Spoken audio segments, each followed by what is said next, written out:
Okay masters, ముందుగా పత్రిజీ మహిళా చైతన్యానికి స్వాగతం సుస్వాగతం. మన గురువు గారైన బ్రహ్మశ్రీ పితామహ పత్రిజీ గారికి, మన గురుమాతకు నా ఆత్మ ప్రణామాలు. ఈ సెక్షన్ లో పాల్గొన్న మాస్టర్లందరికీ కృతజ్ఞతలు మాస్టర్స్. ఓకే మాస్టర్స్, ఈ రోజు మేడము విజయవాడ నుంచి శ్రీదేవి మేడం వచ్చారు. సనాతన ధర్మం అంటే ఏమిటి అనే మంచి చక్కని టాపిక్ ఎంచుకున్నారు మాస్టర్స్. మేడంని సాధారణంగా ఆహ్వానించుకుందాం. Madam welcome. మేడం నమస్తే. మేడం నమస్తే మేడం.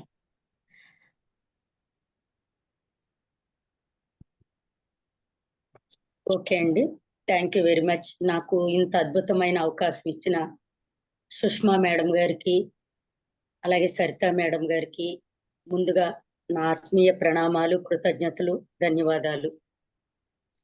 పత్రిజీ మహిళా చైతన్యము అద్భుతమైన జూమ్ సెషన్ నిర్వహిస్తున్నారు.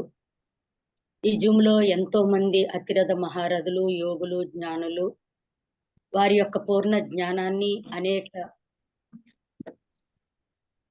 విధాలుగా అందిస్తున్నారు. అనేక మార్గాలలో, అనేక రూపాలలో అందిస్తున్నారు. అలా అందుకోవడానికి కారణమైన ఈ జూమ్ సెషన్ నిర్వహిస్తున్న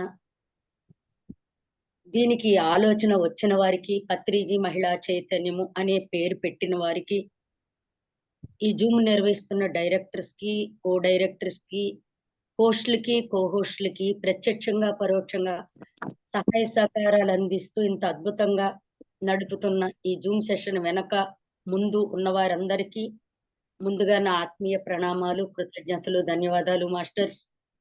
అలాగే మనందరి గురుదేవులు సాక్షాత్తు పరమాత్మ స్వరూపులు, ఈ శ్వాస విద్యను, బ్రహ్మ విద్యను మనకు అందించిన వారు బ్రహ్మర్షి పితామహ పత్రిజీ గారికి, ధర్మపత్ని స్వర్ణమాల అమ్మకు, గురు దంపతులకు మనందరి తరపున అనంత కోటి ఆత్మ ప్రణామాలు, కృతజ్ఞతలు, ధన్యవాదాలు మాస్టర్స్.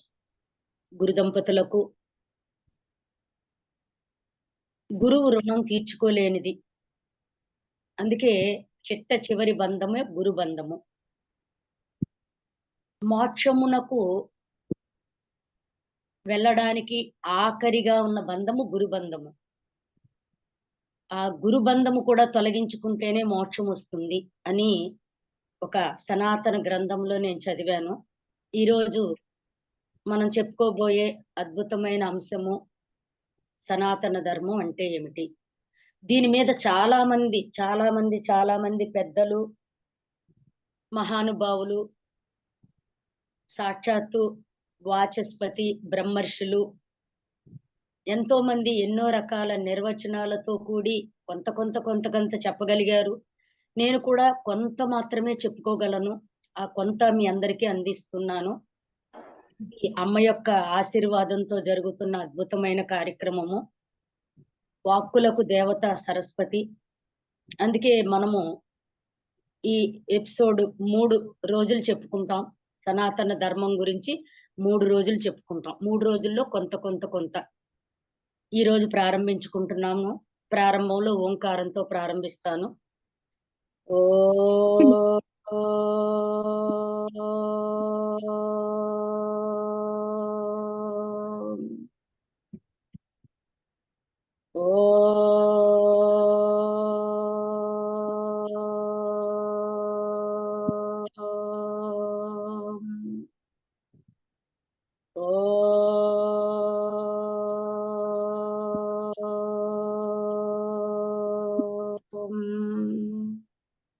ఐం హ్రీం శ్రీం శ్రీమాత్రే నమః. వక్రతుండ మహాకాయ కోటి సూర్య సమప్రభ నిర్విఘ్నం కురు మే దేవ సర్వకార్యేషు సర్వదా. సరస్వతి నమస్తుభ్యం వరదే కామరూపిణి విద్యారంభం కరిష్యామి సిద్ధిర్భవతు మే సదా. జ్ఞానానందమయం దేవం నిర్మలం స్ఫటికాకృతిం ఆధారం సర్వ విద్యానాం హయగ్రీవ ఉపాస్మహే. బుద్ధిర్బలం యశోధైర్యం నిర్భయత్వమరోగత అజాడ్యం వాక్కుటత్వం చ హనుమస్మరణా భవేత్. గురు బ్రహ్మ గురు విష్ణు గురుదేవో మహేశ్వర గురు సాక్షాత్ పరబ్రహ్మ తస్మై శ్రీ గురువే నమః. తస్మై శ్రీ గురవే నమః. సనాతన ధర్మము. ఇందులో 2 పదాలు ఉన్నాయి మాస్టర్స్. ఒకటి సనాతనము, 2 ధర్మము. ఈ 2 విడివిడిగా మనం మాట్లాడుకోవాలి. సనాతనము అంటే పురాతనము. ఎంత పురాతనం అంటే తెలీదు ఎంత పురాతనము. ఇప్పటికీ పరిశోధనలు చేస్తున్నారు, ఇప్పటికీ తపస్సులు చేస్తున్నారు ఎంత పురాతనమో తెలుసుకోవడానికి. ఎవరు పురాతనం అంటే శక్తి. పురాతన, పుష్కర, పురాతన, పుష్కర, పుష్కరేక్షణ. సాధారణంగా మనం పుష్కరం అంటే 12 సంవత్సరాలు అనుకుంటాం. కాదండి. పుష్కరము అంటే అనంతము. భక్తి మార్గంలో ఉన్నప్పుడు అర్థాలు వేరుగా ఉంటాయి. ఆధ్యాత్మిక మార్గంలో అర్థాలు వేరుగా ఉంటాయి. ఇక్కడ పుష్కరము అంటే 12 సంవత్సరాలు, అక్కడ పుష్కరము అంటే అనంతము. అందుకే పుష్కర, పురాతన, పూజ్య, పుష్కర, పుష్కరేక్షణ. ఎంత పురాతనమైనది అంటే అంతులేనిది, అంతే లేనిది. పురాతన ధర్మము. దాన్నే సనాతన ధర్మము. సనాతనము అంటే పురాతనము, అతి పురాతనము. అంటే ఇప్పుడు మనం ధర్మము ధర్మము అనుకుంటున్నాం కదండి. అసలు మనకి ధర్మం అంటే కూడా తెలియదు. చాలా మందికి ధర్మము అంటే ఏంటండి అని అడిగితే ఎవరికైనా డబ్బులు ఇవ్వడం, లేదా వస్త్రాలు ఇవ్వడం, ఏదో వస్తువులు ఇవ్వడం, వాటిని ధర్మం అనుకుంటారు. అసలు ధర్మం అనే పదం ఇప్పుడు వాడుకలో మారిపోయింది. ధర్మం అనే పదమే మారిపోయింది. ఎందుకు మారిపోయింది? విద్య మారింది, ధర్మం కూడా మారిపోయింది. విద్య మారిపోయింది. ఇది కలియుగం. కలియుగంలో మానవులు అల్పాయుష్కుతో ఉంటారు. అల్పాయుష్తో ఉంటారు, అల్పబుద్ధితో ఉంటారు. 4 యుగాలు ఉన్నాయండి. కృతయుగము, త్రేతాయుగము, ద్వాపరయుగము, కలియుగము. 4 యుగాలు. యుగానికో ధర్మం ఉంటుంది. ఉదాహరణకి విద్య, ఒక విద్యనే చూసుకుందాం. పూర్వకాలంలో అంటే కృతయుగంలో విద్య ఎలా ఉండేదో ఒకసారి చూద్దాం. కృతయుగంలో విద్య చక్షు వీక్షణం అంటారట. చక్షు వీక్షణం అంటే ఏంటి? చూపుతోనే జ్ఞానాన్ని ఇచ్చేసేవారట. ఒక్కసారి చూడగానే వాళ్ళలో ఉన్న జ్ఞానం అంతా శిష్యులకు వచ్చేసేదట. ఎంత అద్భుతం అండి అసలు. ఇది కృతయుగం, ఇప్పుడు కాదు. ఆ కృతయుగంలో గురువు దక్షిణామూర్తి అట. మొట్టమొదటి గురువు, ఆది గురువు. అతడే పరమశివుడు, దక్షిణామూర్తి అంటే. అంటే ఆ యుగంలో చూస్తూ చూస్తూ దీక్ష ఇచ్చేవారట. గురువు చూపుతోనే అజ్ఞానం తొలగిపోయేదట. ఆ గురువు అంత దృష్టి అంటే ఆ గురువు దృష్టి అంత శక్తివంతంగా ఉండేదట. ఏది? కృతయుగంలో. ఆ దృష్టితోనే శిష్యుడికి జ్ఞానాన్ని ప్రసాదించేవారట. అది కృతయుగంలో ఉన్న ధర్మం, కృతయుగ ధర్మము. అక్కడ విద్య అంతా ఆనందంగా బోధించేవారట. అక్కడ గురుకులాలు ఉండేవి. ఆ గురుకులాలలో గురువులు శిష్యులు ఇద్దరి పవర్ ఎలా ఉండేదంటే సేమ్ ఈక్వల్ పవర్ ఉండేది. గురువుకి శిష్యుడికి భేదం ఉండేది కాదు. కృతయుగం అది ఆ యుగానికి ధర్మం. తర్వాత త్రేతాయుగం వచ్చేసింది, ధర్మం మారింది. అక్కడ ఏం జరిగిందండి? చక్షు వీక్షణం అంటే కంటి చూపుతోనే అన్ని జరిగిపోయాయి. చూడగానే ఒక్క చూపులో, ఒకే ఒక్క చూపుతో అజ్ఞానము వచ్చేది, ఒకే ఒక్క చూపుతో జ్ఞానము వచ్చేసేది. అంతేకాదు, ఒక్క చూపుతోనే మనిషి శిల అయిపోయేవాడు, శిల మనిషిగా మారిపోయేవాడు. అంటే అక్కడ చూపుకి అంటే పవర్ అలా ఉండేదన్నమాట. దాన్ని కృతయుగము అంటారు. చాలా చాలా పవర్ ఉండేది కృతయుగం. అంత పవర్ఫుల్ శక్తితో కూడి ఉండేవాళ్ళు గురువులు, శిష్యులు. అది కృతయుగం. ఇక రెండోది త్రేతాయుగం. అక్కడ ధర్మం ఎలా ఉండేదంటే, ధర్మం అంటే ఏమి లేదు, జ్ఞానాన్ని ప్రసాదించడమే ధర్మం. ఆ జ్ఞానం అంటే విద్య. విద్య ఎలా జరిగేదో చెప్పుకుంటున్నాం. ముందు ధర్మం గురించి మాట్లాడుకోవాలి. రెండో త్రేతాయుగం. అక్కడ మనోవీక్షణం. ఆ యుగంలో దత్తాత్రేయులు వారు గురువు ఆ యుగానికి. అక్కడ మనసుతోటే విద్య జరిగేది. మనసు. అక్కడ చూపుతో విద్య, ఇక్కడ మనసుతో విద్య. శిష్యుడు ఒక్కసారి మనసులో గురువుని తలుచుకుంటే చాలు. మనసులో అతని అజ్ఞానం తొలగిపోయేది. అతడికి అనంతమైన జ్ఞానం ప్రవేశించేదట. అక్కడ జ్ఞాన ప్రకాశం జరిగేది. అది రెండవ యుగమైన త్రేతాయుగం. అక్కడ మనసుతోనే దీక్ష ఇచ్చేవారు. మనసుతో. అక్కడ చూపుతో దీక్ష, ఇక్కడ మనసుతో దీక్ష. ఇక మూడవ యుగం ద్వాపర యుగం. ద్వాపర యుగంలో అనేక మంది గురువులు, బోళ్ళంత మంది గురువులు. ద్వాపర యుగం. అక్కడ స్పర్శ దీక్ష. కేవలం స్పర్శతోటే దీక్ష జరిగిపోయేది. గురువులు వేల మంది. ఆ గురువుల యొక్క స్పర్శతో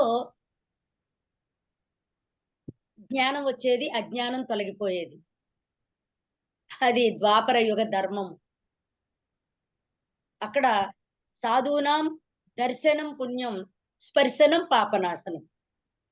ఒక్కసారి స్పర్శతోనే సమస్త పాపాలు తొలగిపోయాయి ద్వాపర యుగం.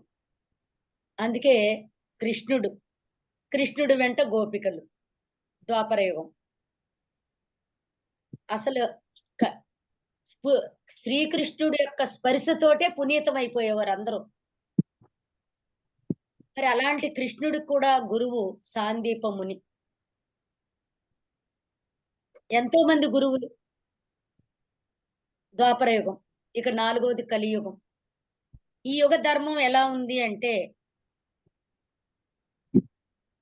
మాటలతో, చేతలతో, అంటే మంత్రాల వల్ల, తంత్రాల వల్ల, యంత్రాల వల్ల లేకుండా శరీరాన్ని, మనసుని, బుద్ధిని వేటితోటి జరగదు విద్య. ఎందుకు? మానవులు అల్ప బుద్ధితో, దాన్నే జడ బుద్ధి అంటారు. చెడు బుద్ధి, మంద బుద్ధి.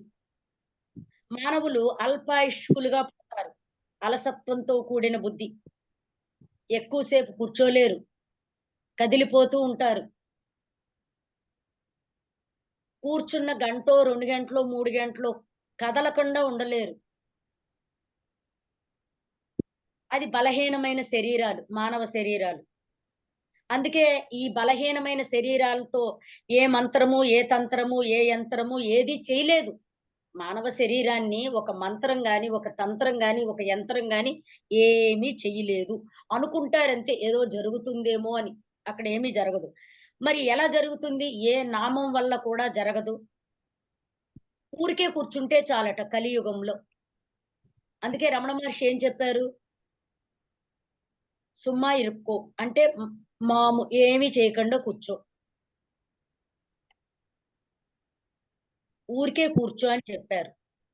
ఎందుకు? ఎందుకు ఊరికే కూర్చోవాలి? అలా ఊరికే కూర్చుంటే ముందు మనసు ప్రభావం అది తొలగించుకోవాలి. ఆలోచన ప్రభావం అది తొలగించుకోవాలి. ప్రాణశక్తినే పట్టుకోవాలి. కలియుగంలో ప్రాణశక్తే గురువు. అందుకే కదా గురువుగారు నీ శ్వాసే నీ గురువు అని చెప్పేశారు. ఇలా కలియుగంలో ధర్మం మారిపోయింది. ఆ ధర్మమే కలియుగంలో విద్యగా పరిణామం చెందింది. ఆ విద్యే మనకి ధర్మాధర్మ విచక్షణ జ్ఞానాన్ని ఇస్తుంది. ఉదాహరణకి సనాతన ధర్మము మనం చెప్పుకుంటాం. ఇక్కడ సనాతనము అంటే పురాతనము అని చెప్పుకున్నాం. పురాతనము అంటే విశిష్టమైనది, విశేషమైనది, శక్తివంతమైనది, జ్ఞానవంతమైనది, ప్రకాశవంతమైనది, అతి పురాతనమైనది. సనాతనము అంటే ఇంకొక పదం ఉంది, సత్యముతో కూడి ఉన్నది. సనాతనము అంటే సత్యము. ఏంటి సత్యము అంటే భగవంతుడు ఒక్కడే సత్యం, మిగతాదంతా మాయ, మిథ్య. అందుకనే మహామాయ, మహాసత్వ, మహాశక్తిర్మహారితి, మహాభోగ, మహేశ్వర్య, మహావీర్య, మహాబల. ఇక్కడ ఏం కావాలంట? మహాబలము. మనం ఏమనుకుంటాం? మహాబలం అంటే గబగబా వెళ్ళి ఒక 10 మందిని కొట్టేయడం, ఒక 5గురిని తన్నేయడం, తోసేయడం అనుకుంటాం. అది కాదు. ఆత్మబలం. మనిషికి కావలసింది ఆత్మబలం. అదే కలియుగ ధర్మము. మనిషికి కావలసింది ఆత్మబలము. కానీ ఈ మనిషి కలియుగంలో అసలు ఆత్మ అంటే, ఆత్మ అనే పదాన్ని అపార్థం చేసుకునే వాళ్ళే 100కి 90 మంది ఉన్నారు. ఎస్, 100కి 90 మంది ఆత్మ అంటే అసలు అవగాహనే లేదు. కొంతమంది ఆత్మ అంటే దెయ్యాలు, భూతాలు అనుకుంటున్నారు. కొంతమంది అసలు ఆత్మ అనే పదమే వినరు. అంటే ఏంటని అడుగుతారు. పూజలు చేసుకునే వాళ్ళు ఆత్మ ప్రదక్షిణ నమస్కారం సమర్పయామి అంటే ఆ పువ్వులు, అక్షింతలు తీసుకుని 3 సార్లు తిరిగేసి దేవుడి దగ్గర వేసుకుని దండం పెట్టేస్తారు. కానీ ఆత్మ అంటే ఏంటో తెలుసుకోవడానికి కూడా ప్రయత్నించరు. 100కి 10 మందే ప్రయత్నిస్తున్నారు. ఆ 10 మందే వివిధ రకాలైన ధ్యాన మహా క్రతువులలో ఉన్నారు. వివిధ రకాలైన ధ్యానాలు ఈ సృష్టిలో సుమారు మన భారతదేశంలోనే 670 రకాల ధ్యాన సాధనలు ఉన్నాయంట. మనకు తెలీదు అన్నీను. మనకు తెలిసినవి ఒక 6, 7 సాధనలు. ఇది బ్రహ్మకుమారీస్ అని, ఈషా ఫౌండేషన్ అని, అలాగే మన రాజయోగము, క్రియాయోగము, విపස්සన, కాయకల్ప యోగము, సహజ కుండలిని యోగము, శ్వాస మీద ధ్యాస, ఆర్ట్ ఆఫ్ లివింగ్, ఏవో ఉన్నాయి కదా మనకి తెలిసినవి ఓ 10, 11. కానీ 670 రకాల సాధనలు ఉన్నాయి భారతదేశం మొత్తం మీద. మనకి తెలియంది ఎంతో ఉంది జ్ఞానం. మనకి తెలుసుకున్నది కొంతే.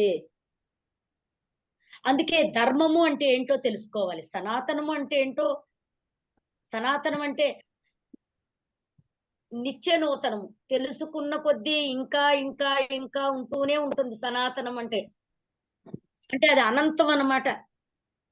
ఈ రోజు ఒక క్లాస్ వినేసామండి, అబ్బో ఎంత బాగుందో, చాలా బాగుంది అనుకుంటే రేపు ఇంకో బాగుండే క్లాస్ ఉంటుంది. ఇంకా ఇంకా ఇంకా అందుకే అనంతము. సనాతనం అంటే అనంతము. లెక్క కట్టలేనిది, లెక్క పెట్టలేనిది, అంతులేనిది. చూడండి, సనాతనం అంటే అంతులేనిది, అతి పురాతనమైనది, అతి విశిష్టమైనది, సత్యముతో కూడి ఉన్నది. సనాతనం అంటే సత్యముతో కూడి ఉన్నది. మనకి తెలియదండి. మనకు తెలిసింది చాలా తక్కువ. ధర్మము. ధర్మము అంటే ఏంటంటే చూడండి, మనకి దేవాలయ గోడల మీద, ప్రహరీ గోడల మీద, లేదా తీర్థయాత్రల్లో, పుణ్యక్షేత్రాల్లో, నదీ స్నానాల్లో, కొన్ని హిస్టారికల్ ప్లేసుల్లో ధర్మో రక్షితి రక్షితః అని రాస్తారు. ధర్మము అంటే ఏంటో తెలుసా అండి? దైవము. ధర్మము అంటే దైవము. ధర్మమును తెలుసుకోవడం అంటే దైవాన్ని తెలుసుకోవడం. చాలా మందికి ధర్మము అంటే దైవము అని తెలియదు. ఏయో మాటలు మాట్లాడుకుంటూ ఉంటారు. అవన్నీ చాలా చిన్న మాటలు. అతి పెద్దదైన మాట ఏంటంటే ధర్మము అంటే దైవము. మీకు ఇంకా అర్థం కాకపోతే ధర్మదేవత అంటారు. ఎక్కడ? న్యాయస్థానాలలో ధర్మదేవత చూపిస్తారు. కళ్ళకు గంతలు కట్టేసి పాపం ఆవిడ చేతిలో ఒక త్రాసు పెడతారు, తూకం. ఎందుకు పెడతారంటే ధర్మం ఈ రోజుల్లో తూకానికి అమ్ముడు పోయింది అని అర్థం. ధర్మం అమ్ముడు పోయింది. ఎవరి దగ్గర ధర్మం లేదు. అందుకే చూడండి, పూర్వకాలంలో అన్ని తూకాలు వేసేవారు కాదు. అరటిపళ్ళు ఒక్కటే తూకం వేయట్లేదండి. డజన్ ఎంత, అర డజన్ ఎంత అంటున్నారు. రాబోయే రోజుల్లో అరటిపళ్ళు కూడా తూకం వేసి అమ్ముతారు. తమలపాకులు తూకం వేసి అమ్ముతారు. ఇప్పటికే అన్ని తూకాలు వేస్తున్నారు. పూర్వకాలంలో తూకాలు వేసేవారండి. అంటే మానవుడు ఎలాంటి స్థితికి దిగజారిపోయాడు. అందుకనే ఆ తల్లి ధర్మదేవత చేతుల్లో ఎందుకు పెట్టారో అర్థమైందండి. కలియుగంలో ధర్మం ఇలా తూకాలేసి అమ్ముతారు. అంటే దైవాన్ని కూడా అమ్ముకుంటున్నారా అని అర్థం. ఇంకా అర్థం కావట్లే మీకు. దైవాన్ని కూడా అమ్మేస్తున్నారు. అమ్మట్లేదండి? మనం కొనుక్కోవట్లేదా వినాయకుడి విగ్రహాలు? కొనుక్కుంటున్నామా? వినాయకుడి చేతిలో ఉన్న లడ్డు ఎవరో దొంగతనం చేశారంట, మన పేపర్‌లో రాశారు. లడ్డు కూడా దొంగతనమా? వినాయకుడి చేతిలో పెట్టింది. ఏమైపోయింది ధర్మం? దొంగలు ఎత్తుకుపోతున్నారు. దైవాన్ని కూడా అపహరించే దుర్మార్గులు, నీచులు, నికృష్టులు, రాక్షసులు యొక్క సంతానం భూమి మీదకొస్తుంది. అందుకనే అది రాకుండా దాన్ని నిరోధించడం కోసమే బ్రహ్మర్షి పితామహ పత్రిజీ స్కూల్స్‌కెళ్ళండి, కాలేజీస్‌కెళ్ళండి, పిల్లలకి జ్ఞానం చెప్పండి. ఎందుకు చెప్పమంటున్నారు? రాబోయే రోజులు రామరాజ్యంగా మార్చాలి అంటే జ్ఞాన యోగుల వల్లే అవుతుందండి. ఇంకెవరి వల్ల కాదు. జ్ఞాన యోగంలో ఉన్న వారి వల్లే అవుతుంది. అందుకే ఏం చెప్తున్నారు మహర్షులు, మహానుభావులు? ధర్మో రక్షితి రక్షితః, ధర్మము. కలియుగంలో ధర్మం మారిపోయింది. ఎవరిష్టం వచ్చినట్టు వాళ్ళే. ధర్మం అంటే అర్థం లేదు. పదానికి అసలు ధర్మం అంటే కూడా తెలియట్లేదు. చిన్న ఉదాహరణ చెప్తాను ఫ్రెండ్స్ మీకు. భార్యనేమంటారు? ధర్మపత్ని. మరి ఆయన్ని ఈవిడ్ని ధర్మపత్ని అన్నప్పుడు ఆయన్నేమనాలి?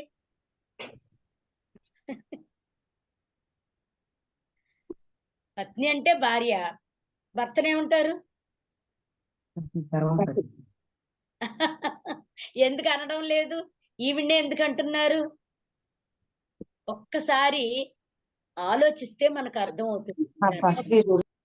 ధర్మపత్ని అంటే అర్థం ఏంటంటే, అతని కోసం ఆమె తల్లిదండ్రులని, అన్నదమ్ములని, ఆస్తిపాస్తులని, బంధువర్గాన్ని, ఆఖరికి తన ఇంటి పేరును కూడా మార్చుకుని, అతనితో జీవితాంతం నడవడానికి అతని వెంట ధర్మయుతంగా నడిచి వచ్చేస్తది కాబట్టి ధర్మపత్ని అంటారు. అన్నీ వదిలేసుకొని అతన్నే నమ్ముకుని వచ్చింది కాబట్టి ధర్మపత్ని అన్నారు. అతను ఎళ్ళలేదుగా, ఈవిడే వచ్చిందిగా. ఆ! అన్నీ వదులుకుంది. ఆఖరికి ఇంటి పేరును కూడా మార్చుకుంది. ముడుముళ్ళు వేయగానే ఇంటి పేరు కూడా మారిపోయింది. అంటే ఎన్ని వదిలేసుకొనొచ్చింది అతని కోసం? ఎన్ని త్యాగం చేస్తుంది? అందుకే ధర్మపత్ని అన్నారు. అదే ఆలోచిస్తే ఒక్కొక్క పదము నిజంగానండి భారతదేశంలో హిందూ మతం కాదండి. హిందూ ధర్మం అంటారు. హిందూ ధర్మం. మతం కాదసలు. అసలు ఒక మతం అంటూ ఉందేంటి మనకి? తర్వాత వచ్చినయి మతాలన్నీను. అసలు మొట్టమొదట అసలు మతం లేదు. ధర్మమే ఉంది. హిందూ ధర్మము. అది సనాతన ధర్మము, పురాతన ధర్మము. అందుకే ధర్మపత్ని. ఎంత మంచి పేరు పెట్టారో చూడండి అసల భార్యకి. అలాంటి ధర్మపత్నులు ఈరోజు ఎలా ప్రవర్తిస్తున్నారో తెలుసా? నాకు 40,000 జీతం. వాడికి కూడా 1,00,000 జీతం అయితే ఓకే. ఆళ్ళ అమ్మా నాన్నలు ఉండకూడదు. ఆడికి బాధ్యతలు ఉండకూడదు.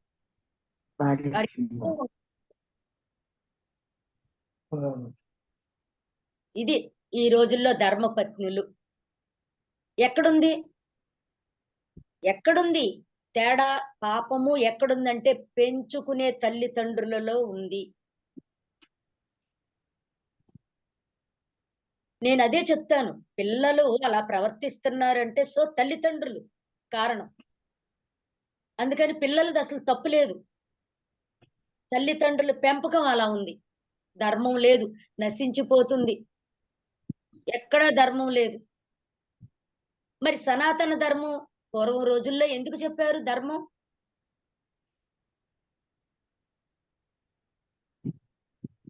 ఆ రోజులకి, ఈ రోజులకి ఏంటి మార్పు? ధర్మం అడుగంటిపోతుంది. ధర్మాన్ని కాపాడడం కోసమే వచ్చారు బ్రహ్మర్షి పితామహ పత్రిజీ.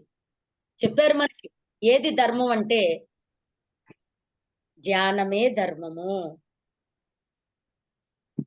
ధ్యానం చేస్తూ చేస్తూ ఉంటే తెలుస్తుంది, విచక్షణ జ్ఞానం వస్తుంది. ఎలా ప్రవర్తించాలి, ఎలా ప్రవర్తించకూడదు, ఎలా మాట్లాడాలి, ఎలా మాట్లాడకూడదు, ఎంతవరకు మాట్లాడాలి, ఎంతవరకు మాట్లాడకూడదు, ఏది ధర్మం, ఏది అధర్మం, అదే విచక్షణ జ్ఞానం. ఎప్పుడొస్తుంది?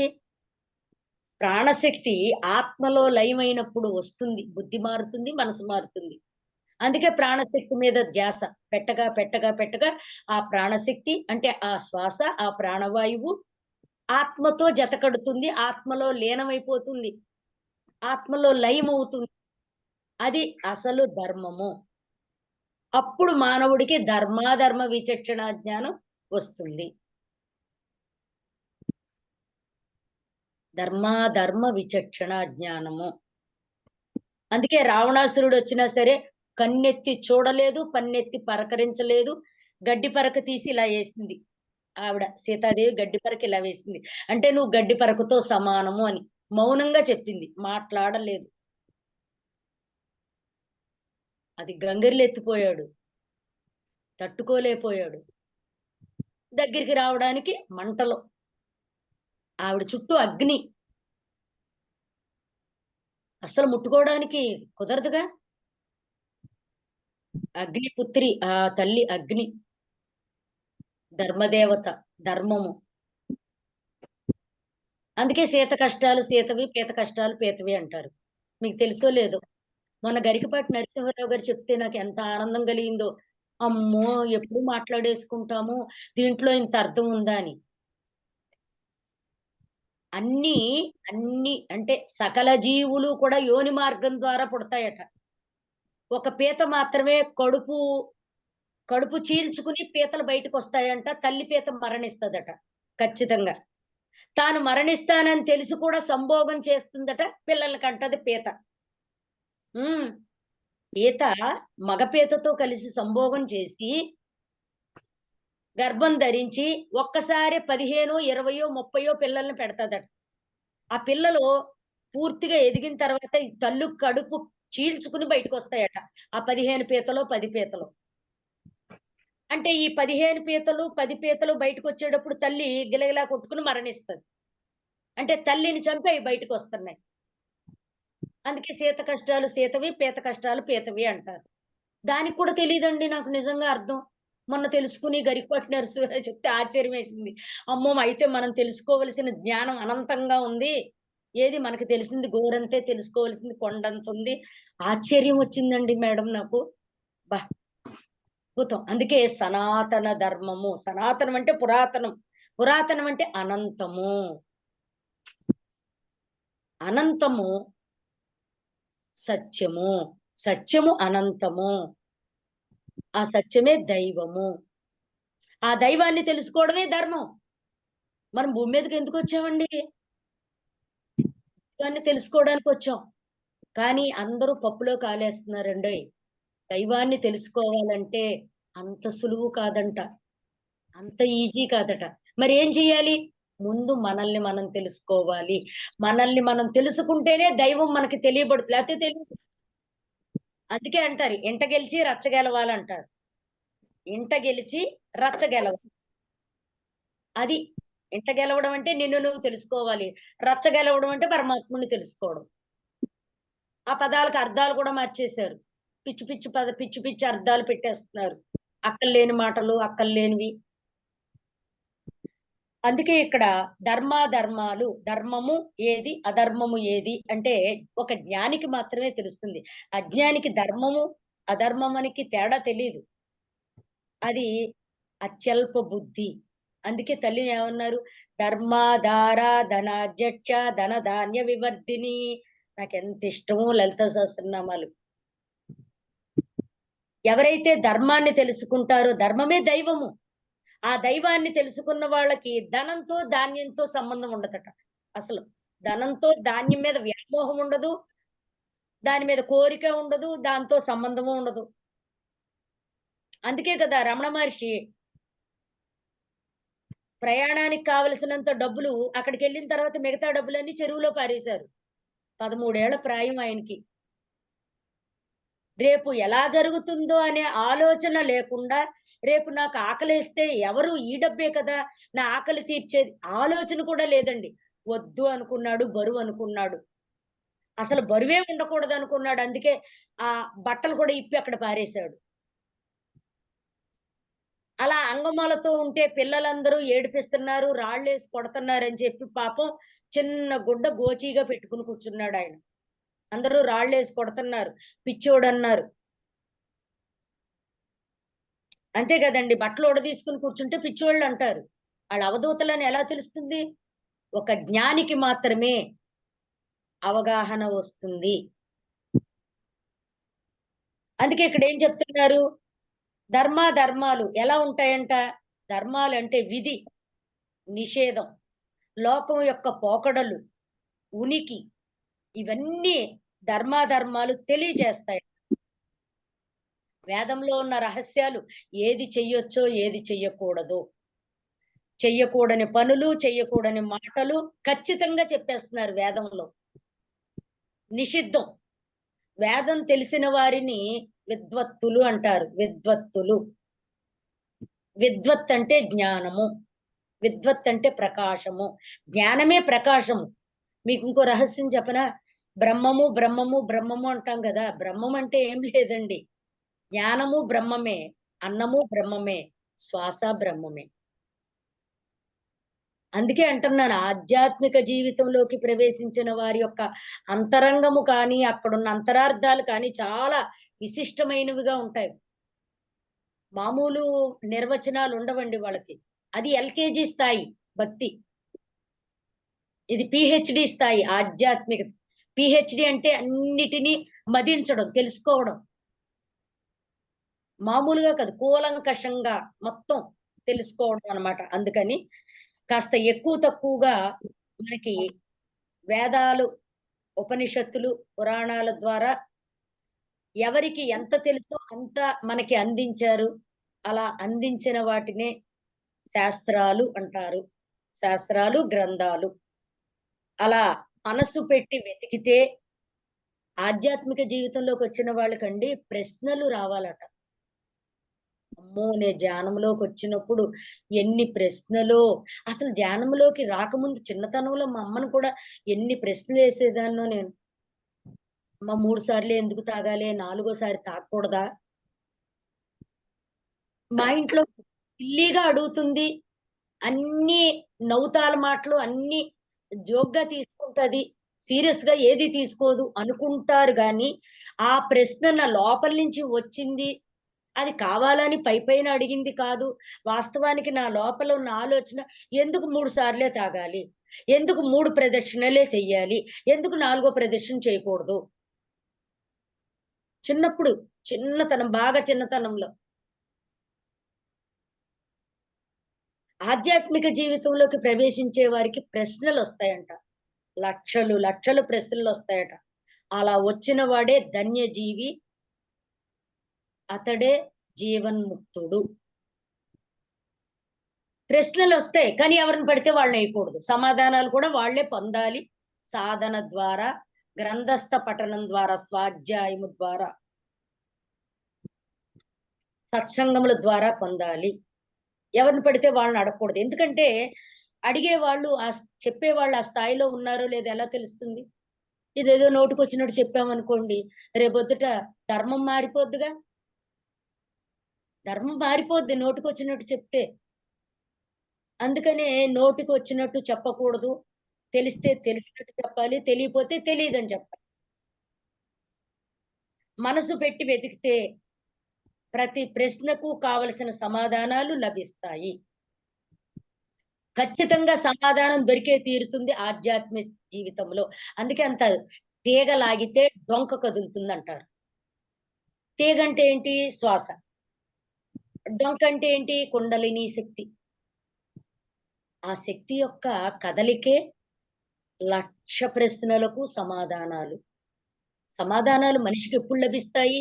సమాధి స్థితిలోకి వెళ్ళినప్పుడు సకల సమాధానములకు, సకల ప్రశ్నలకు సమాధానాలు లభిస్తాయి. సమాధి స్థితి అంటే సమాధానాలు దొరికే స్థితి. సమాధానాలు లభించే స్థితి, అది సమాధి స్థితి. సమాధి స్థితి అన్న తప్పు, అర్థం వేరుగా ఉంది.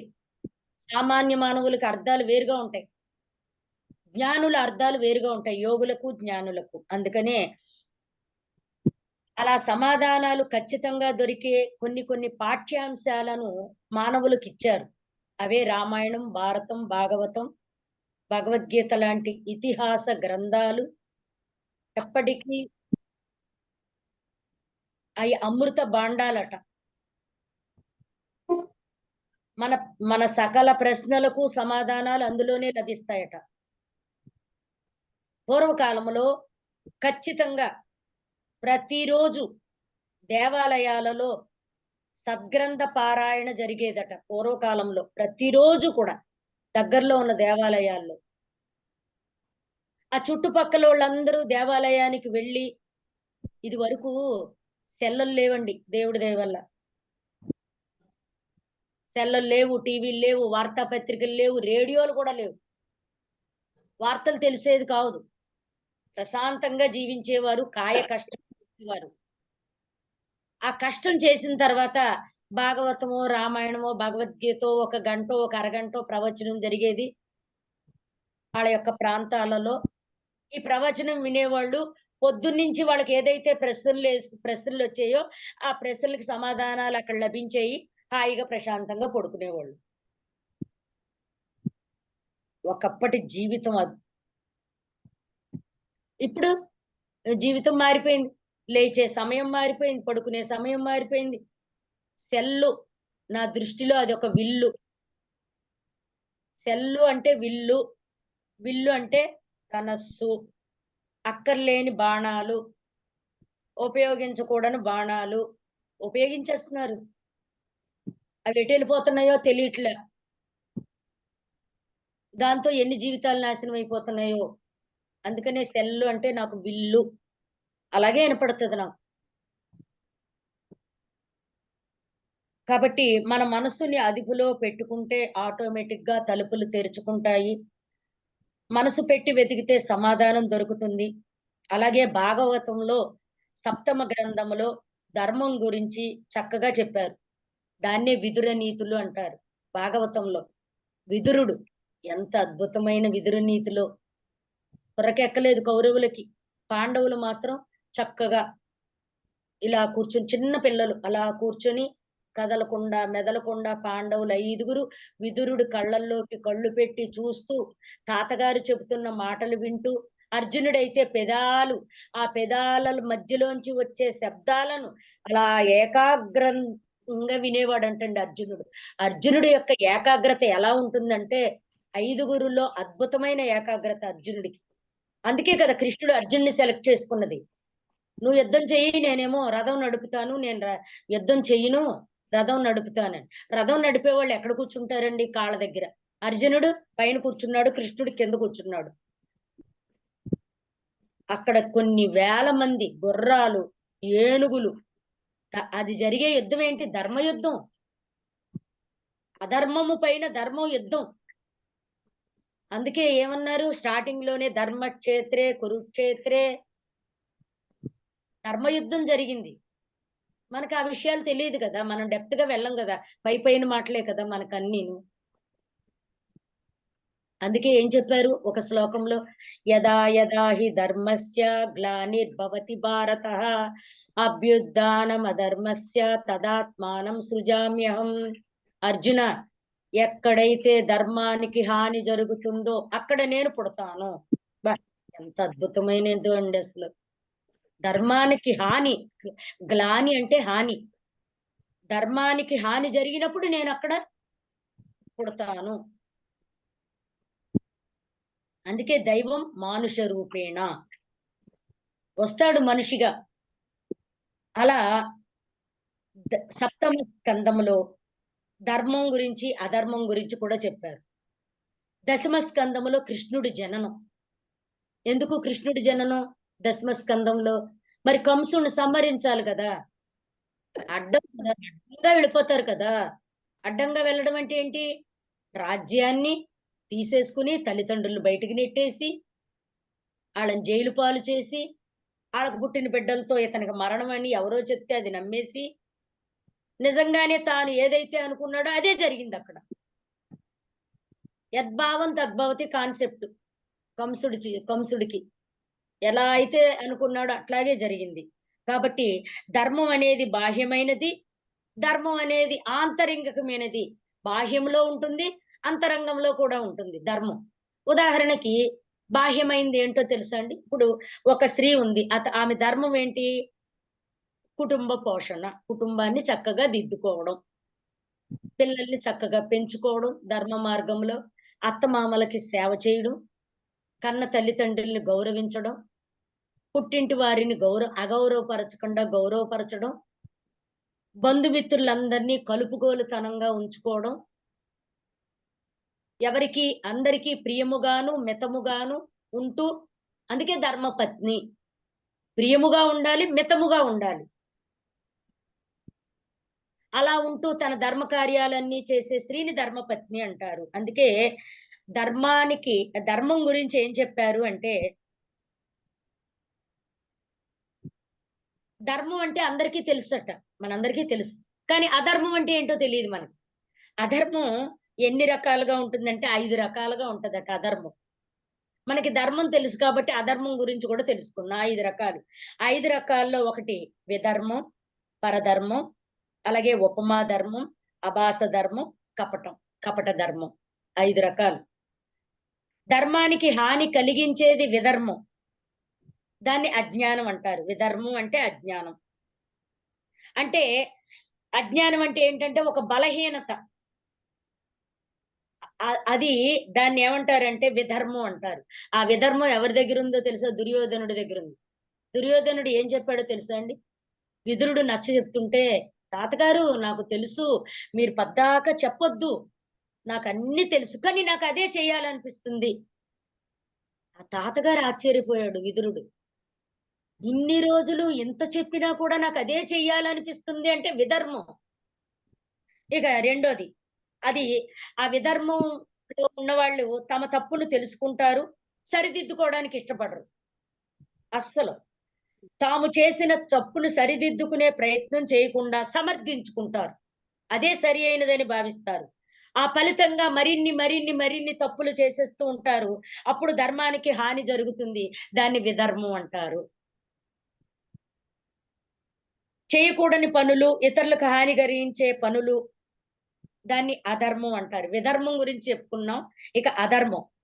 అధర్మం అంటే మనసుల్ని బాధ పెట్టడం. మనసుని బాధ పెట్టడం అధర్మం. అంటే మేడం ఒక స్ట్రక్ అయిపోతుందండి మేడం. ఆ? స్ట్రక్ అయిపోతుందండి మధ్యలోని. మీరు స్టక్ అయిపోతున్నారు మేధవ్ గారు. మరి స్ట్రక్ నేనేం చేయలేదండి. ఆహా, మీరే స్టక్ అయిపోతున్నారు. మేమందరం బానే ఉన్నాం. మరి మీరు అందరూ స్ట్రక్ అయిపోతున్నారు. నేనే లీవ్ అవుతున్నాను, ఇది కదులుతున్నాను. స్టార్టింగ్ నుంచి మీరు వాటర్ తాగడం మొదలెట్టారా? స్టక్ అయిపోయారు. మళ్ళీ బాటిల్ పెట్టినప్పుడు మళ్ళీ వచ్చారు. అందరం బానే ఉన్నాం. ఓకే. రెండవది అధర్మం. అధర్మం అంటే మిగతా వాళ్ళకి హాని చేయడం, మనసు బాధ పెట్టడం అధర్మం. అలాగే ఉపమా ధర్మం. ఉపమా ధర్మం అంటే నిజాన్ని చెప్పకుండా అబద్ధం ఆడడం, ఆ అబద్ధాన్ని నిజం చేయడానికి ప్రయత్నించడం, ఆ అబద్ధాన్ని నిజం చేయడానికి నానా తంటాలు పడడం, అది మోసం అని తెలుసుకొని కూడా దాన్ని కవర్ చేసుకోవడం.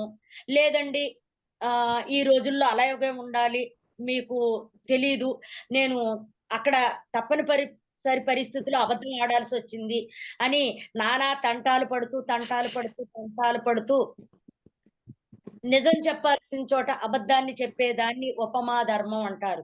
ఇంకోటి అభాస ధర్మం. అంటే ఏంటంటే శాస్త్రాలను కూడా వాళ్ళకి అనుకూలంగా మార్చేసుకుని, పెద్దల మాటలు విపరీత అర్థాలు, పెద్దలు చెప్పిన మాటలు కూడా పక్కదారి పట్టించి విపరీత అర్థాలు తీసేసి, అది ఆళ్ళ పబ్బం గడుపుకోవడానికి వారికి ఇష్టం వచ్చినట్టు పదాలను, శాస్త్రాలను మార్చేసే వారిని అభాస ధర్మ పరులు అంటారు. అది అభాస ధర్మం. ఒక్క విషయం చెప్పనండి మీకు. ఒక చిన్న సామెత ఉంది. ఇప్పుడే చెప్పుకున్నాం. ఏమని? తీగ లాగితే డొంక కదులుతుందని. అక్కడ మామూలు అర్థంలో తీగ లాగితే అంటే అక్కడ అసలు తీగలాగడం అంటే ఏంటంటే ఒక చిన్న అబద్ధం ఆడి దాన్ని బయటికి ఎలాగో అలా లాగి లాగి లాగి అవతల వాళ్ళ నుంచి నిజాలు కక్కించడం ఒకటి. ఇంకోటి ఏంటంటే ఒక చక్కని సామెత ఉంది, ఇల్లు ఎరకటం ఆలి మరకటం. చాలా చోట్ల నేను 1, 2, 3 చోట్ల చెప్పాను. అంటే చూడండి, ఇల్లు ఇరుగ్గా ఉంటే చుట్టాలు ఉండరంట, తొందరగా వెళ్ళిపోతారట. చుట్టాలు ఏమంటారండి? అతిథులు అంటారు. అతిథులు తొందరగా ఎందుకు వెళ్ళిపోవాలి? ఎందుకు భరించలేకపోతున్నావు? నీకు ఇచ్చాడే భగవంతుడు, పెట్టుకోలేవా? ఏమన్నారు? అతిథి దేవో భవ అన్నారు. నువ్వేమంటున్నావు? త్వరగా వెళ్ళిపోవాలి చుట్టాలు, ఇల్లు ఇరుగ్గా ఉండాలి. చిన్న ఇల్లు తీసుకుంటే ఎక్కువ రోజులు బంధువులు ఉండరు, వెళ్ళిపోతారు. ఇల్లు ఎరకటం, ఆలి మరకటం అంట. మరకటం అంటే కోతి. పెళ్ళం కోతిలా ఉంటే పక్క మగోళ్ళు చూడరట. పక్కింటి మగోళ్ళు, పొరుగింటి మగోళ్ళు, ఎదురింటి మగోళ్ళు తన భార్యను చూడరని కోతి లాంటి భార్యని కట్టుకోవాలి. అంటే రూపవతి కాకుండా అందవిహీనురాల్ని కట్టుకోవాలి. ఇది ఎలా మార్చేశారు చూడండి. దీన్ని ఏమంటారు తెలుసండి? అభాస ధర్మం అంటారు. అంటే పదాలను వాళ్ళకి ఇష్టం వచ్చినట్టు మార్చేసుకుని అసలు అందులో ఉన్న అంతరార్థాన్ని పరమార్థాన్ని కూడా తెలుసుకోలేకుండా మార్చేసుకుని. కానీ అది కాదటండి. ఇల్లు ఇరు కవాటము, ఆలి మరు కవాటము. ఎరకటం మరకటం కాదు. ఇల్లు ఇరు కవాటము, ఆలి మరు కవాటము. కవాటము అంటే కిటికీ. కిటికీ ఎదురుగుండగా కిటికీ ఉండాలి. ఎందుకు? ఇటు నుంచి వచ్చిన గాలి ఇటు నుంచి బయటికి వెళ్ళిపోవాలి. గాలి రావాలి, మళ్ళీ గాలి బయటికి వెళ్ళిపోవాలి. వచ్చే గాలి ప్రాణవాయువు, వెళ్ళిపోయే గాలి అపానవాయువు. అంటే మనం గాలి పీల్చుకోవడానికి ఒక కిటికీలోంచి ప్రాణశక్తి రావాలి. మనం వదిలిన గాలి కార్బన్ డైఆక్సైడ్ ఇంకో కిటికీ ద్వారా బయటికి వెళ్ళిపోవాలి. అలా ఈ కిటికీ ఎదురుగుండగా కిటికీ రావాలి అనే ఉద్దేశంతో వాస్తు అంటే ఏం కాదండి, ఆరోగ్యము. అది కూడా ఒక శాస్త్రం. వాస్తు అనేది కూడా ఒక శాస్త్రం. అలా కిటికీ ఎదురుగా కిటికీ రావాలని ఇరు కవాటము అని అన్నారు. ఆలి అంటే భార్య, మరు కవాటము అంటే ఏంటి? ఇంకో కిటికీలా ఉండాలట. ఇంకో కిటికీ అంటే ఆలి కూడా జ్ఞానము, ప్రాణము, వెలుగు. ఎవరైతే వివాహం చేసుకున్నారో వారి యొక్క భార్య ఆ ఇంటికి వెలుగుగాను. అందుకే ఇంటికి దీపం ఇల్లాలు. వెలుగు, ప్రాణశక్తి, చైతన్యము, ఈ 3 మరింతగా ఇవ్వాలని మరు కవాటము. మరు అంటే మరింతగా ఎంత అర్థం ఉందో. ఇలాంటి మంచి అర్థాన్ని చెత్త చేసేసారు. చెత్త మనుషులు, చెత్త గోళ. ధర్మాలు మార్చేస్తారు ఇవే. నేను అందుకే సనాతన ధర్మం గురించి ఎక్కువ చెప్తాను. చాలా చోట్ల చెప్తా, చాలా క్లాసుల్లో. ఇక కపట ధర్మం అంటే ఏంటంటే నటించడం అన్నమాట. ఏది? ధర్మాన్ని ఆచరిస్తున్నట్టుగా నటిస్తూ మోసం చేయడం. మీకు చిన్న ఉదాహరణ చెప్తే అర్థమైపోతుందేమో. గోదానం అంటారు. మనుషులు చనిపోయినప్పుడు గోదానం ఇస్తామంటారు. గోదానం ఇవ్వడం అని గోవుని తీసుకొస్తారు. ఏదో దానం ఇచ్చినట్టుగా దానికి పూజ చేసి దానికి దండేసి పాపం ఆ గోవు పిల్లకి దాని ముందు కాస్త తోటకూరో లేకపోతే బియ్యమో ఏవో పెట్టి అది తింటున్నంత సేపు వీళ్ళు దాని చుట్టూ 3 చుట్టూ తిరుగుతూ అది తెచ్చిన ఆయనకి 1000, 116, 2000, 3000, 5000 బేరం ఆడుకుని గోదానం చేసినట్టు ఫీల్ అయిపోతారు. నిజానికి అక్కడ దానం చేయరు. కొంతమంది ఏంటో తెలుసా? వెండి గోవు అంటే ఆ పెద్ద గోవుని ఇవ్వాలంటే అదో 50,000, 60,000 అవుద్ది. ఇప్పుడు ప్రస్తుతం కాదు, నాకు ఊహ తెలిసిన దగ్గర నుంచి గోదానాలు అలాగే జరుగుతున్నాయి. కానీ తెలుసో తెలియకో మా ఇంట పుట్టిన ఆవుని మా అమ్మగారు చనిపోయినప్పుడు గోదానం ఇచ్చాం. అది ఏడుస్తూ వెళ్ళింది. మా ఇంటి వంక మమ్మల్ని అందరినీ చూస్తూ దీనంగా కళ్ళల్లో నీళ్లు పెట్టుకుని వెళ్తుంటే కడుపు తరుక్కుపోయింది. అందరికీ బాధ. అలా గోదానం ఇచ్చేస్తాం అమ్మ చనిపోయినప్పుడు. సరే, ఓకే. ఇప్పుడు ఏంటంటే అది కపట ధర్మము. అంటే ఏదో చెబుతూ ఇంకేదో ఇవ్వడం అన్నమాట. చెప్పడం ఒకటి, చేయడం ఒకటి. మోసం, కపట ధర్మము. కాబట్టి మానవులకు ముఖ్యమైన విన్నపము ఏంటంటే, ధర్మం నిర్వర్తించే అవకాశం లేకపోతే ఇబ్బంది లేదు, పర్వాలేదు. అంతేకాని ఆ పేరుతో జనాలను మోసం చెయ్యకూడదు. అది అధర్మము. అలా అధర్మాలకు ఎవరైతే తెగబడతారో వాళ్ళు రాబోయే రోజుల్లో నీచ నికృష్టమైన జన్మలు ఎత్తుతారు అని భాగవతంలో సప్తమ స్కందములో చెప్పారు. అంటే 6వ స్కందం, సారీ 7వ స్కందం. సప్తమ అంటే 7. భాగవత గ్రంథంలో 7వ స్కందములో చెప్పారు. ఏమని? మానవులు అధర్మాలకు తెగబడవద్దు. భావితరాలకు మీరు చేసే చెడు పనుల వల్ల భావితరాల వారు ఇబ్బందులు పాలైపోతారు. కాబట్టి అధర్మాన్ని సరిచేసే బాధ్యత ధర్మజీవులకు ఉంది. ధర్మజీవులు ఎవరు? ఎవరైతే ధ్యానయోగ సాధన చేస్తారో వాళ్ళే ధర్మజీవులు. అందుకని అధర్మాన్ని సరిచేయడానికి ప్రవర్తించండి, కానీ ఆ అధర్మం వెంట మీరు కూడా వెళ్ళొద్దు. అందుకే చూడండి, ఇప్పుడు చనిపోతే కర్మకాండలు చెయ్యొద్దు అని కొంతమంది సీనియర్ మాస్టర్లు బాగా గిరిగీసుకుని కూర్చుంటున్నారు. నేను కూడా ఎప్పుడు పోతానో తెలియక పేపర్ మీద అన్ని రాసి పెట్టాను. నేను చనిపోయిన తర్వాత కర్మకాండలు చెయ్యొద్దు, ఆ గోదానాలు అలాంటి చెత్త దానాలు ఇవ్వొద్దు, 10 రోజులు హాయిగా ధ్యానం క్లాసులు, అడిగిన వారికి అడిగినంత కాఫీలు, అడిగిన వారికి అడిగినంత టీలు, ఏవో సమోసాలు, మీరేం పెట్టదలుచుకున్నారో అవన్నీ 10 రోజులు పెట్టండి. ఎంత పెట్టాలనుకున్నారో అవన్నీ పేపర్ ఓ పక్కన పెట్టుంచా. ఏమో ఏ క్షణంలో ఏం జరుగుద్దో. ఎందుకు ఇలా అనిపించింది?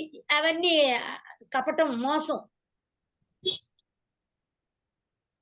ఏంటండి ఇప్పుడు నిజంగా జ్యోతిష్కం చెప్పేవాళ్ళు ఎంత అధర్మంగా జీవిస్తున్నారో. వాళ్ళ దగ్గర అసలు ధర్మం లేదు. రాహు ఒంగుని చూస్తాడా? కేతు ఒంగుని చూసి ఎందుకు ఒంగుని చూస్తాడు?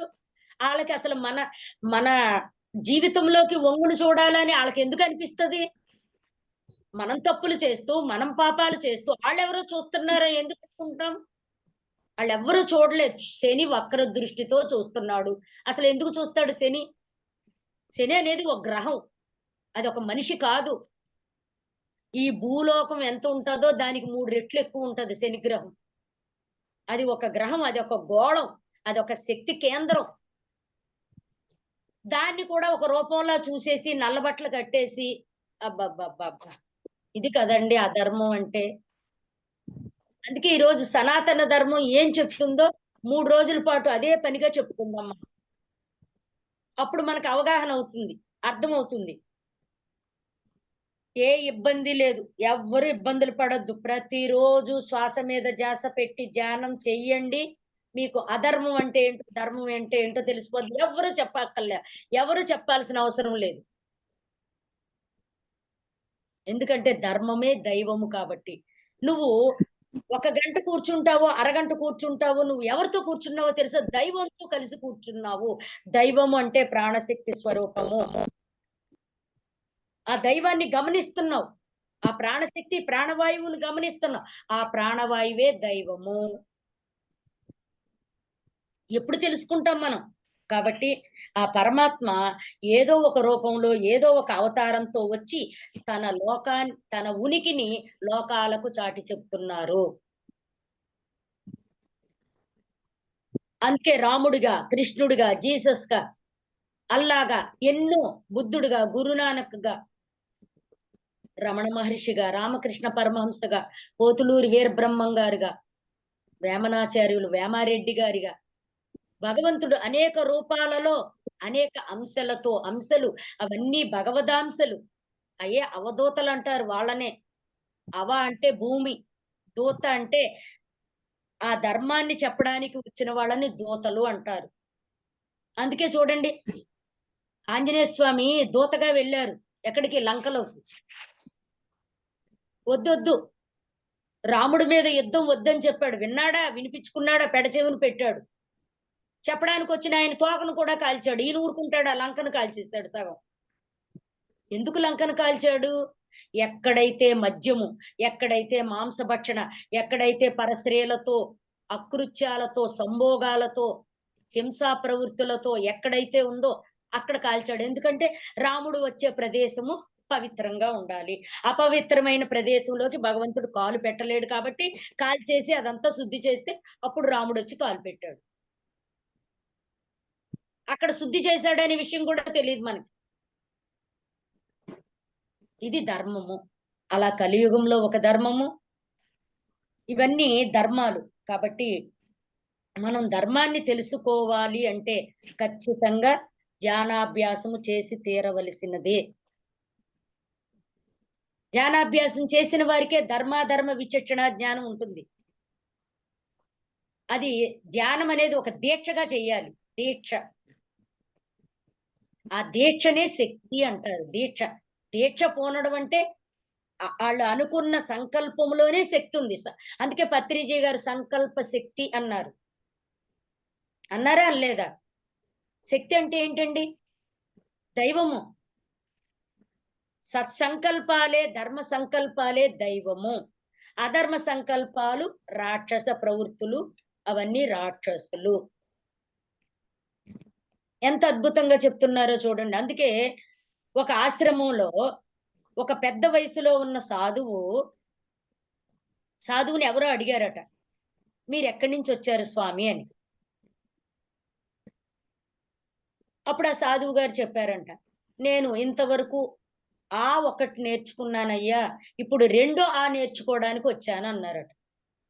వీళ్ళు నవ్వుకున్నారంట అక్కడ ఉన్న శిష్యులు. మేము వేదాలు ఉపనిషత్తులు నేర్చుకుంటున్నాం, ఈ సాధువు గారు ఇంకా ఆల్లోనే ఉన్నారు అని. అంటే అర్థం ఏంటి? మొదటి ఆ నేర్చుకున్నారంట. ఆ అంటే అహింస. రెండవ ఆ ఆత్మ. అహింస.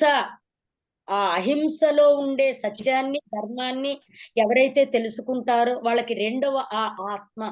అందుకే అహింస పరమో ధర్మ. విన్నాం కదా మనం. అహింస పరమో ధర్మ అని పిరమిడ్ స్పిరిచువల్ సొసైటీ మూవ్మెంట్ లో ఎక్కువగా వినపడే వాక్యము అహింస పరమో ధర్మ. నేను ఎక్కడా వినలేదండి. ఈ ఆధ్యాత్మిక జీవితంలోకి ప్రవేశించిన తర్వాతే నాకు ఈ ధర్మాల గురించి తెలిసింది. ఇప్పుడు ధర్మో రక్షితి రక్షిత అంటే ఏంటి? నువ్వు ఏదైతే ధర్మం అనుకుంటావో, ఏ ధర్మాన్ని అయితే రక్షిద్దాం అనుకుంటావో, తిరిగి ఆ ధర్మం చేత రక్షించబడతావు. ఇది ఎంత అద్భుతం అంటే, అందుకనే ఏదైనా ఒక దీక్షగా. కాబట్టి జన్మతః నేను వైష్ణవుడిని, లేదా మేము శైవులము, మేము బ్రాహ్మణులము, లేదా మేము ఆర్యవైశ్యులము, లేదా మేము రెడ్డులు, కమ్మ, ఇది కాదు తెలుసుకోవలసింది. ఇది కాదు అసలు. ఈ కులాలు మధ్యలో వచ్చినాయి. సనాతన ధర్మం అసలు కులాలు లేవు అప్పుడు. పురాతన ధర్మం. మనువు అనే మహారాజు వచ్చిన తర్వాత మానవులని వర్గాలుగా విభజించి ఒక్కొక్క వర్గం వారికి వ్యాపారం చేసుకోండి అని వైశ్యులని, మీరేం చేస్తారంటే యజ్ఞయాగాదులు చెయ్యండి, పూజా పునస్కారాలు అభిషేకాలు చెయ్యండి అని బ్రాహ్మణులని, ఇలా వర్గాలుగా విభజించి ధర్మాన్ని కూడా ధర్మంగా జీవించమని వర్గాలుగా విభజించారు. కులాలు, మతాలు, వర్గాలు ఎలా ధర్మము. చాకలివాడు ఆ బట్టలు ఉతుకుతేనే అతని ధర్మం. మంగళవాడు ఆ క్షవరం అతని ధర్మం. ఇప్పుడు ఒక పంతులు గారి దగ్గరికి వెళ్ళి నువ్వు మంచం చేయగలవా అంటే పంతులు గారు మంచాన్ని తయారు చేయగలరా? వడ్రంగి మంచరాన్ని తయారు చేసేది. ఇది ధర్మం. ఇప్పుడు కలియుగంలో ఏమైంది? ధర్మం మారిపోయింది.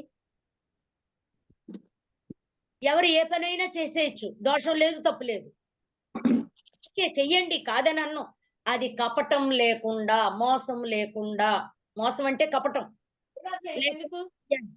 నువ్వు ఏ పని చేసినా ఇష్టమే, కానీ అధర్మంగా ఉండకూడదు, ధర్మంగా ఉండాలి అని శాస్త్రాలు, గ్రంథాలు అన్ని బోధిస్తున్నాయి మనకి. అందుకే మీకు చివరిలో ఒక్క మాట చెప్తాను. యమధర్మరాజు, అందులో ధర్మం ఉందా లేదా? ఉందండి. యమ అంటే ఏంటి? యమ అంటే ఏంటి? ఎక్కువ, అతి. ఎక్కువ, అతి కూడా కాదు, ఎక్కువ అంటే విశిష్టమైనది యమ అంటే. ఇప్పుడు చూడండి, యమ అంటే బాగా అనే అర్థం వస్తుంది, బాగా. అందుకే చిరంజీవిది ఒక పాట ఉంది, యమహోని యమ. యమహోని ఆ అంటే నీ అందం ఎలా ఉందంటే, బో, అందరినీ తలదన్నే అందం. యమ అంటే ఎక్కువ అని, చాలా ఎక్కువని. అలాగే ధర్మాన్ని నిర్వహించడంలో యమధర్మరాజుకు మించిన వారు ఈ సృష్టిలో ఇంకొకళ్ళు లేరు. అందుకే ఆయనకి యమధర్మరాజు అని పేరు వచ్చింది. ధర్మరాజు కూడా తక్కువేనట. ధర్మరాజు కూడా ఒక మాట గబక్కన అనమంటే కృష్ణుడు అనేశాడట. ఏమని?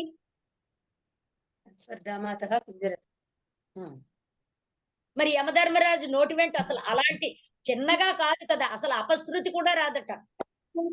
అంటే ఏంటి? మాట కాదు, మనసు కూడా. అతని మనసు, అతని బుద్ధి, అతని ఆలోచన, నడవడిక అన్ని ధర్మమే. కానీ ఈ రోజుల్లో ఆ యమధర్మరాజును కూడా ఎలా చూపిస్తున్నారంటే ఒక విలన్ గా చూపిస్తున్నారు. ఓరి, అలాంటి కలియుగంలో ధర్మం అలా అయిపోయింది. ఒకవేళ యమధర్మరాజు మీ దగ్గరికి వచ్చాడు అనుకోండి, ఊరికే చూసి వెళ్ళడానికి వచ్చాను సుష్మ గారు, మిమ్మల్ని తీసుకెళ్ళడానికి రాలేదు, ఎందుకంటే మీరు బోల్డన్ని జూమ్ సెషన్ చేశారు అని సరస్వతి గారి దగ్గరికి వచ్చిన, లేదా మధు గారి దగ్గరికి వచ్చిన, కాశీ గారి దగ్గరికి వచ్చినా, ఎవరి దగ్గరికి వచ్చినా సరే ఉట్టి చేతులతో వెనక్కి తిరిగి వెళ్ళిపోవలసిందే. మన దగ్గరికి వస్తే యమధర్మరాజుకు పని ఉండదు పాపం. ఏదో ఊరికే చూడడానికి వచ్చిందండి అని వెనకది ఎందుకు? జ్ఞాన ధర్మం మన దగ్గర ఉంది. మన దగ్గర ఉంది, ఏముంది? జ్ఞాన ధర్మము. అదే ధర్మో రక్షితి రక్షిత. ఆ జ్ఞానమే అనేక ధర్మాలను మనకి అందిస్తుంది. ధర్మ విచక్షణ జ్ఞానాన్ని మనకి తెలియజేస్తుంది. అందుకే పత్రిజీ గారు జ్ఞానమే ధర్మము, ధర్మమే మోక్షము. చివరిలో, లాస్ట్ లో మరి ఆ సనాతన ధర్మం ఎంత గొప్పది అంటే ఎన్ని రోజులు చెప్పుకున్నా తనివి తీరదు తీరదు తీరదు. నేను మాత్రం కొంతే చెప్తాను, నాకు కొంచెమే తెలుసు. అంటే ఏంటంటే, ఉదాహరణకి ఈ కలియుగం అంతా సనాతన ధర్మం ఉందనుకోండి, నాకు విజయవాడ అంత తెలుసు అంతే. అంటే ఈ భూమి ఎంత ధర్మం అనుకోండి, నాకు తెలిసి ఒక టీ స్పూన్ అన్నమాట, అది విజయవాడ అంతా. ఈ భూమి అంత ధర్మం ఉంటే నాకు విజయవాడ అంత ధర్మం తెలుసు. మీరు దాన్ని బట్టి అర్థం చేసుకోండి, అది ఒక టీ స్పూన్ తో సమానం. ఆ టీ స్పూన్ సనాతన ధర్మము ఈ 3 రోజులు చెప్పుకుందాం మనం. అందులో ముఖ్యంగా అధర్మాన్ని 5 రకాలుగా చెప్పుకున్నాం మనం. అధర్మాన్ని 5 రకాలు: విధర్మం, అపధర్మం, అలాగే అభాస ధర్మం, ఇంకా విన్నారు కదా, ఉపమా ధర్మం, ఉపమా ధర్మం, లాస్ట్ కపట ధర్మం. కపట ధర్మం. చేసుకునే ఉంటారు బంగారు కొండలు. మీరు మామూలు కొండలు ఏంటి, బంగారు కొండలు.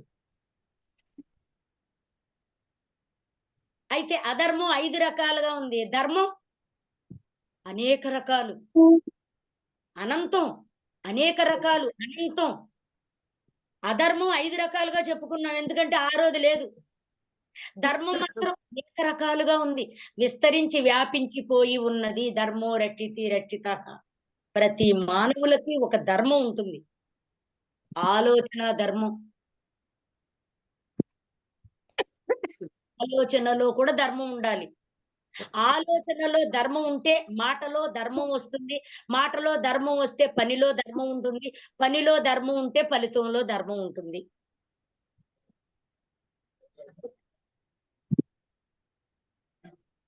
అంటే ఎక్కడ సరి చేసుకోవాలి మనం? ఆలోచన సరి చేసుకోవాలి. ఆలోచన సరి చేసుకునేది ఎక్కడ జరుగుతుంది? ఒక ధ్యానంలోనే జరుగుతది. పూజలు, భజనలు, యజ్ఞాలు, యాగాలు, అన్నదానాలు, గోదానాలు, వ్రతాలు, నోములు, అభిషేకాలు, అర్చనలు, దీపారాధనలు, ఉపవాసాలు, జాగారాల్లో అసలు ఆలోచన అంటే తెలీదు. దాన్ని సరి చేసుకోవాలనే విషయం కూడా తెలియదు. చెప్పరు.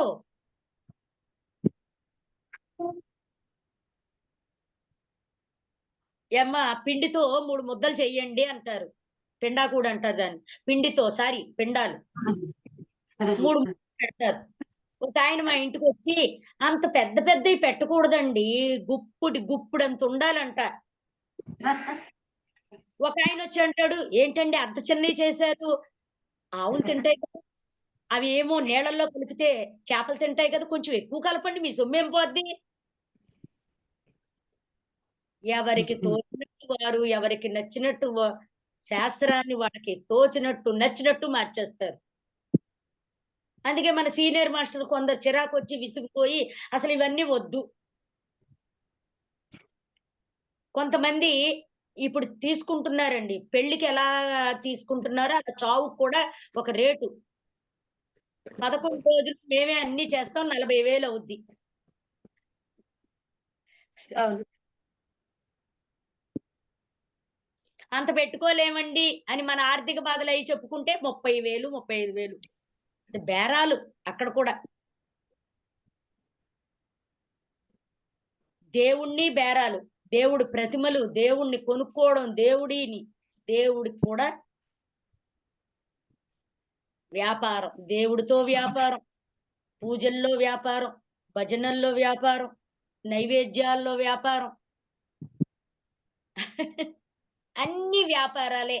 ఒక వ్యాపారం కానిది ఒకటే ప్రాణవాయువు. ప్రాణవాయువుతో వ్యాపారం చేయడం కుదరదు. అందుకని పత్రిజీ గారు శ్వాస మీద చేస్తారు. ఈడన్నిటితోటి వ్యాపారం చేసేస్తాడు ప్రాణవాయువుతో. ఇప్పుడు ప్రాణవాయువుతో కూడా వ్యాపారం చేస్తున్నారు. మన కరోనాలో ఆక్సిజన్ సిలిండర్ దొరకలేదట, ఎక్కువ డబ్బులు ఇచ్చిన వాళ్ళకి దొరికింది ప్రాణవాయువు. ప్రాణవాయువు దొరక్క చనిపోయిన వాళ్ళు ఉన్నారు కరోనా సమయంలో. అంటే మానవుడు అన్నిటితో వ్యాపారం చేస్తున్నాడు. భూమితో వ్యాపారం చేస్తున్నాడు, నీటితో వ్యాపారం చేస్తున్నాడు, అగ్ని అంటే సిలిండర్లు కొనుక్కుంటున్నాం, వాయువుతో వ్యాపారం చేస్తున్నాడు. వ్యాపారం చెయ్యని ఒకే ఒక వస్తువు ఏంటండి అది? ఆకాశము.